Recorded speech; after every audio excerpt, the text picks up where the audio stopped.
Magandang gabi, Philippine Air Force. Alamin natin ang magiging lagay at taya ng panahon ngayong gabi ng Webes, 4 June 2026 at para sa mga susunod na mga araw.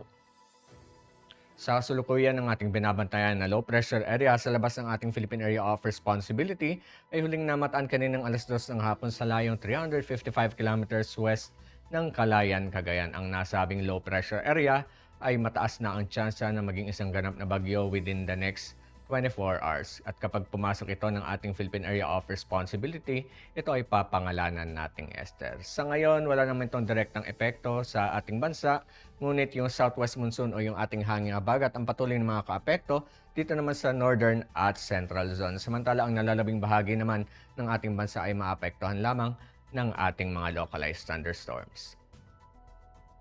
At para sa ating general area forecast, asahan natin ang Ilocos Region, Zambales at Bataan ay makakaranas ng mga occasional rains. Samantala, maulap na kalangitan na may kalat-kalat na pagulan, pagkidlat at pagkulog naman ang mararanasan ng Metro Manila, Cagayan Valley, Cordillera Administrative Region, Cavite at Batangas. Ang nalalabing bahagi ng Luzon, ganoon na rin sa buong Visayas, tayo naman ay magkakaroon ng bahagi hanggang sa maulap na kalangitan na may pulupulong pagulan, pagkidlat at pagkulog. Ang buong Mindanao, asahan din natin ang bahagya hanggang sa maulap na kalangitan na may pulupulong pagulan, pagkidlat at pagkulog. Para naman sa mga susunod na araw sa mga piling lugar dito sa ating bansa, dito sa Metro Manila, Cavite at Lipa, asahan natin na sa darating na Sabado hanggang Lunes, ang bahagya hanggang sa maulap na kalangitan na may pulupulong pagulan, pagkidlat at pagkulog. Para naman sa Angeles, magmula Sabado hanggang Lunes, patuloy pa rin tayong magkakaroon ng maulap na kalangitan na may kalat-kalat na pagulan, pagkidlat at pagkulog.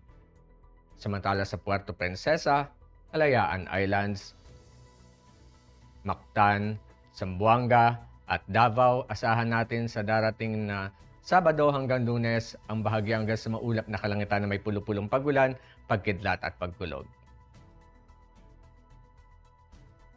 Para sa ating heat index forecast para bukas dito sa Metro Manila, asahan natin ang 39 degrees Celsius. At para sa ating sunset, 18:23.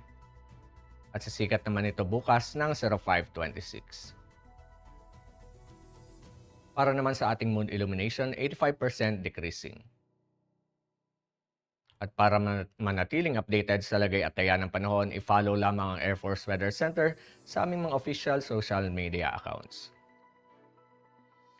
Yan lamang pong latest update mula sa ating lagay ng panahon. Sa ngalan ng aming commanding officer na si Colonel Alvin John Cugador, PAF GSC, ako po si Staff Sergeant Salsi Puedes, Philippine Air Force, Weather Broadcaster ng Air Force Weather Center. Muli magandang gabi, Philippine Air Force.